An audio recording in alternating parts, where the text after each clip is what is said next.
अस्सलाम वालेकुम जी। Last lecture में हम डिफरेंट टाइप ऑफ मटेरियल्स को हम रिव्यू कर रहे थे और हमने देखा कि मटेरियल्स को ब्रॉडली हम दो क्लासेस में डिवाइड करते हैं। The first one is the conductors and the other extreme is basically insulators.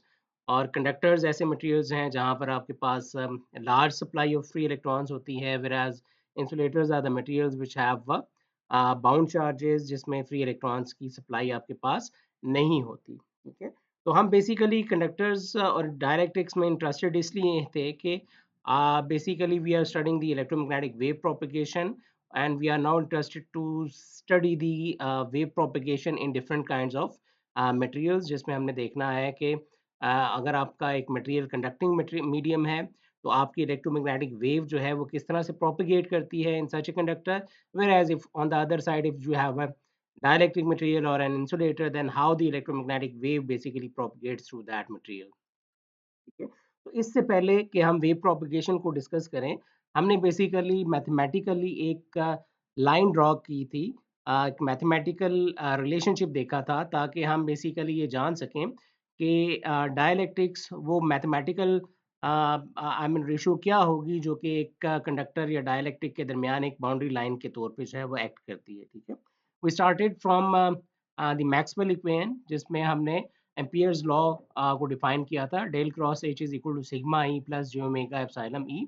जो पहली टर्म है आपके पास sigma E that belongs to the that is known as the conduction current density and is related to the conducting materials, whereas the second type is basically j omega epsilon e जो कि आपके पास displacement current density कहलाती है and is related to the dielectrics में हम इसको displacement current का इसलिए नाम देते हैं कि यहाँ पर आपके पास फ्री चार्जेस नहीं होते, you have a bound charges. और बाउंड चार्जेस में ये है कि आपके पास जब भी आप एक इलेक्ट्रिक फील्ड अप्लाई करते हैं, वो बाउंड चार्जेस जो हैं they basically slightly displace from their position and they form electric dipoles within the system. तो इसलिए हम कहते हैं कि इसको there is a displacement of charges with respect to each other which leads to the formation of electric dipoles, तो इसलिए हम इसको डिस्प्लेसमेंट करंट डेंसिटी से मौसूम करते हैं। And whereas the first term is basically the conduction current। Okay, तो लिहाजा अगर हम इनकी रेशो ले लें जो कि जे सी और जे डी की रेशो है, so J C sigma E and the other term J D is basically omega epsilon E. तो ये रेशो आपके पास सिग्मा ओवर ओमेगा एप्सिलम की बनती है। तो इसका मतलब है कि सिग्मा ओवर ओमेगा एप्सिलम की रेशो को हम बेसिकली एक ऐसी रेशो कंसीडर कर सकते हैं जिसको हम मार्क कर सकते हैं कि एक डिवाइडिंग लाइन है between the conductor and an insulator. ठीक है, तो अगर आपके पास इसका मतलब है कि सिग्मा बेसिकली आपके पास कंडक्टिविटी होती है मीडियम की, और कंडक्टर्स के लिए सिग्मा जो है वो आपके पास बहुत लार्ज होता है, whereas on the other hand dielectrics के लिए या फेरोइलेक्ट्रिक्स के लिए आपके पास सिग्मा जो है वो बहुत स्मॉल होता है। ठीक है, तो इसका मतलब है कि जे सी और जे डी की रेशो अगर लार्ज है तो इसका मतलब है कि सिग्मा बहुत लार्ज होगा, तो आपके पास ये रेशो लार्ज है। It means that we are talking about, इसका मतलब है कि कंडक्टर्स कंडक्टिंग प्रॉपर्टी जो है उस मीडियम के अंदर जो है वो डोमिनेट करेगी। अगर तो हम ये कहें कि सिग्मा और ओमेगा एप्सिलम की जो रेशो है that is very very small, तो इट मीन्स दैट कि आपके पास सिग्मा इज स्मॉल और जो डिनोमिनेटर है वो आपके पास डोमिनेटिंग कैरेक्टर रखता है।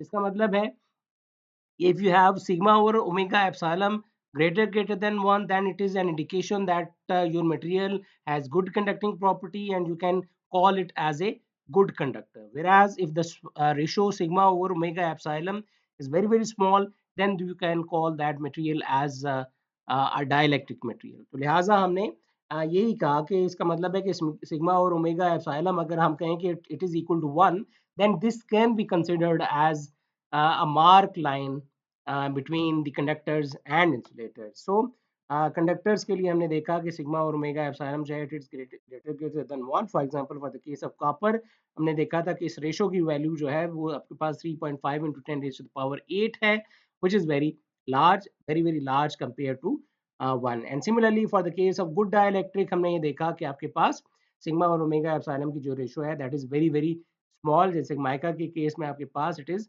0.0002 विच इज लेस देन 1। तो लिहाजा इसका मतलब ये है कि आपने इसी रेशो की बेसिस पे ही ये दो डिफरेंट तरह के मटेरियल जो हैं जिनको हमने कंडक्टर्स और डाइलेक्ट्रिक्स का नाम दिया है, इन्हीं इन्हीं रेशो की बेसिस पे हमने इसको इन मटेरियल्स को हमने डिफाइन करना है। ओके, तो ये रिकॉल करना इसलिए ज़रूरी था ताकि हम आगे प्रोसीड करें, उसको कनेक्ट कर सकें उन चीज़ों के साथ जो कि हम वेव प्रोपेगेशन डिफरेंट मटेरियल्स के अंदर देखना चाह रहे हैं। फर्दर हमने लास्ट लेक्चर में हमने ये भी देखा कि बेसिकली अगर इन इक्वेशंस को इस रेशो को सिग्मा और ओमेगा एप्सिलॉन को अगर हम अप्लाई करते हैं डिफरेंट मटेरियल्स से ऊपर, तो उससे पहले बेहतर ये है क्योंकि हम बेसिकली वेव प्रोपेगेशन देखना चाह रहे हैं डिफरेंट मटेरियल्स के अंदर। तो डिफरेंट मटेरियल्स के अंदर जो वेव प्रोपेगेशन है that will be determined by the propagation constant gamma. और गैमा में आपने ये देखा था कि आपके पास दो फैक्टर्स हैं, एक अल्फा है, एक बीटा है। अल्फा जो है आपके पास अटेन्युएशन कांस्टेंट कहलाता है, जबकि बीटा जो है आपके पास फेज कांस्टेंट कहलाता है। तो लिहाजा हमने अल्फा और बीटा की वैल्यूज जो है वो हमने फाइंड आउट की थी। अगेन अगर आप रिकॉल करते हैं तो we started from the definition of gamma, जो कि हमने डिफाइन किया था जो omega mu into sigma plus जो omega epsilon whole square root, जो कि यहाँ पर आपको एज एन इक्वेशन नंबर 1 के तौर पे शो हो रहा है। हमने इस सारी I mean equation I mean इसको हमने डिटेल से लेक्चर में डिस्कस किया था and then we reached a conclusion जिसमें हमने टेन्वेशन कांस्टेंट और फेज कांस्टेंट की मैथमेटिकल वैल्यूज जो है वो हमने फाइंड आउट की थी, जिसमें आपके पास अल्फा की वैल्यू जो है वो बराबर है omega mu epsilon over square root into 1 plus sigma और ओमेगा एप्सिलॉन माइनस 1 पावर 1/2। तो ये आपके पास अल्फा की वैल्यू थी, जबकि आपके पास बीटा की वैल्यू जो है वो भी ऑलमोस्ट सेम है विद द डिफरेंस कि यहाँ पर आपके पास 1/2 ब्रैकेट के अंदर आपके पास -1 है, यहाँ पर आपके पास +1 मौजूद है। तो ये वो मैथमेटिकल फैक्टर्स हैं अल्फा और बीटा के, जो कि बेसिकली जिन डिफरेंट फिजिकल पैरामीटर्स के ऊपर डिपेंडेंट है, we can see those factors in equation, that is alpha and beta basically they depend on the applied frequency, uh, mu which is the permeability, and epsilon which is the permittivity of the material, sigma which is the which represents the conductivity of the medium। ठीक है, हमने start किया था जी last lecture में कि अगर इन्हीं expression को अल्फा और बीटा को if you have a good dielectric, तो आपके पास अल्फा और बीटा की जो एक्सप्रेशंस हैं वो मॉडिफाई हो जाएंगे। तो गुड डायलैक्ट्रिक के लिए हमें पता है कि आपके पास जो सिग्मा और ओमेगा एप्सिलॉन है, सिग्मा और ओमेगा एप्सिलॉन की रेशो जो है दैट इज लेस देन 1। ठीक है, तो इसका मतलब है कि यहाँ पर अगर that ratio is less than 1, तो मैं अल्फा और बीटा के एक्सप्रेशंस को एक मॉडिफाइड एक्सप्रेशन की फॉर्म में लिख सकता हूँ। Okay, and those modified expressions basically वो आपके पास बराबर होंगे कि अगर आप ये जो स्क्वायर रूट के अंदर टर्म है यहाँ पर आप जो है बायनोमियल थ्योरम जो है वो अप्लाई करें। सो बायनोमियल थ्योरम आप तब अप्लाई करते हैं, यहाँ पर अगर हम देखें कि सिग्मा और ओमेगा एप्सिलॉन, हम ये कह रहे हैं कि that is basically less than 1 means that sigma और omega epsilon is very small. So if it is very small, then it means that 1 plus x uh, square whole power will be 1/2.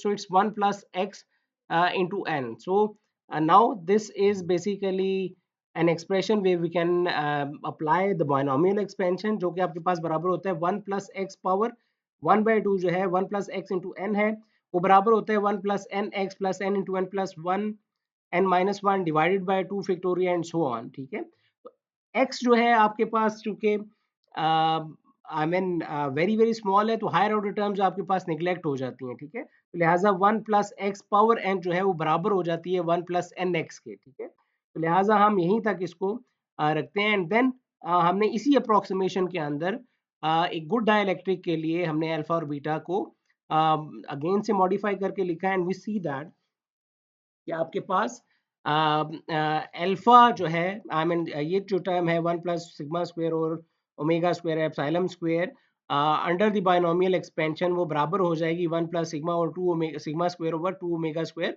Epsilon square. ठीक है, 1/2 का factor इसलिए आया कि जो power यहाँ पर 1/2 थी वो इस केस में मल्टीप्लाई हो जाती है, since you have 1 plus n x, n was a power और एक्स आपके पास ये टर्म थी।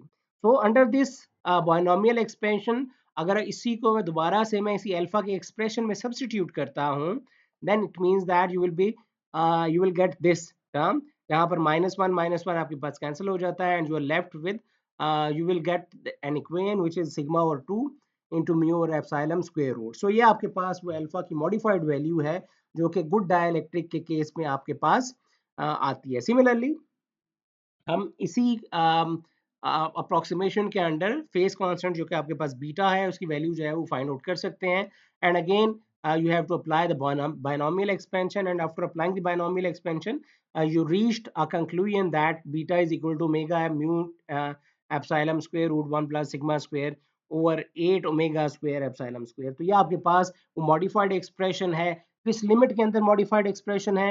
वो इस लिमिट के अंदर है कि सिग्मा और ओमेगा एप्सिलॉन जो है वो लेस देन 1 है. ठीक है. और अगर हम यहाँ पर देखें बीटा के केस में तो आपके पास omega into mu epsilon square root into 1 plus something है. तो इसका मतलब है कि जो पहली टर्म है दैट इज मल्टीप्लाई बाय 1. तो यहाँ लिहाजा हम ये कह सकते हैं कि ओमेगा म्यू एप्सिलॉन जो है वो एक फेज शिफ्ट फैक्टर है फॉर ए परफेक्ट डाइलेक्ट्रिक. ठीक है. So this represents a phase shift factor. Okay. So this is basically the expressions for alpha and beta under the approximation sigma or omega epsilon less than 1. And also हमने phase velocity को भी discuss किया था. Phase velocity हमने देखा कि basically वो wave की एक वेलोसिटी है जिसे बेसिकली आपकी जो है वेव प्रोपेगेट करती है. And it is defined as omega over beta where beta is the phase constant. और अगर अगेन बीटा की मैं ये वैल्यू सब्स्टिट्यूट करता हूँ जो कि एक मॉडिफाइड बीटा की वैल्यू मैंने निकाली है अंडर दी लिमिट सिग्मा और ओमेगा एप्सिलॉन लेस देन 1. तो आपके पास ये वाला एक्सप्रेशन जो है वो बनता है जिसको रीराइट करके हम लिख सकते हैं v is equal to v naught into 1 minus sigma square over 8 epsilon square omega square epsilon square. v naught इसका मतलब है कि आपके पास ये इस टर्म को रिप्रेजेंट कर रहा है 1 over म्यू एप्सिलॉन को. ठीक है. And again when this term 1 plus sigma square over 8 omega square epsilon square ये जब ऊपर जाएगी तो that will become power -1. ठीक है. And again then applying the binomial expression वो -1 आपके साथ यहाँ पर मल्टीप्लाई हो जाएगा अगेन कि 1 प्लस एक्स पावर n जो है वो बराबर है आपके पास 1 प्लस एन एक्स के. And you will get this equation. Okay जी. फाइनली हमने एक्सप्रेशन जो है वो निकाला था इंट्रिंसिक इम्पिडेंस के लिए. अगेन मैंने यहाँ पर उस वक्त आपको कहा था कि एक्सप्रेशन अभी तक हमने फाइंड आउट नहीं किया but for the time being आप इस एक्सप्रेशन को याद रखें. अगेन हम इसको फाइंड आउट भी करेंगे कि इंट्रिंसिक इम्पिडेंस जो है किसी भी मटेरियल की वो आपके पास बराबर होती है J omega mu over sigma plus J omega epsilon के. अगेन इन एक्सप्रेशंस को अगर हम राइट करें तो again we can write this intrinsic impedance का एक्सप्रेशन इन दिस फॉर्म. ठीक है. ये हमने बेसिकली वो डिफरेंट पैरामीटर्स हैं जिनमें हम इंटरेस्टेड होंगे whenever we will study the propagation of a wave in different materials. कि अगर हम इलेक्ट्रोमैग्नेटिक की वेव की प्रोपेगेशन में इंटरेस्टेड हैं for the case of a good dielectric तो इसका मतलब है we will be interested in alpha, we will be interested in beta, the phase velocity and the intrinsic impedance. ठीक है. क्योंकि यही वो सारे पैरामीटर्स होंगे जो कि हमें उसकी फिजिकल चेंजेस के बारे में हमें बता देंगे जब भी एक वेव जो है किसी एक अच्छे गुड डाइलेक्ट्रिक मीडियम के अंदर जो है इट विल पेनिट्रेट. ठीक है. और वो फिजिकल पैरामीटर्स किस तरह से होंगे we will discuss in detail. So similarly आपके पास कोई भी मीडियम जो है वो डाइलेक्ट्रिक मीडियम भी हो सकता है, एक गुड कंडक्टिंग मटेरियल भी हो सकता है, एक मॉडरेट कंडक्टिंग मटेरियल भी हो सकता है. ठीक है. तो लिहाजा आपको इन्हीं एक्सप्रेशंस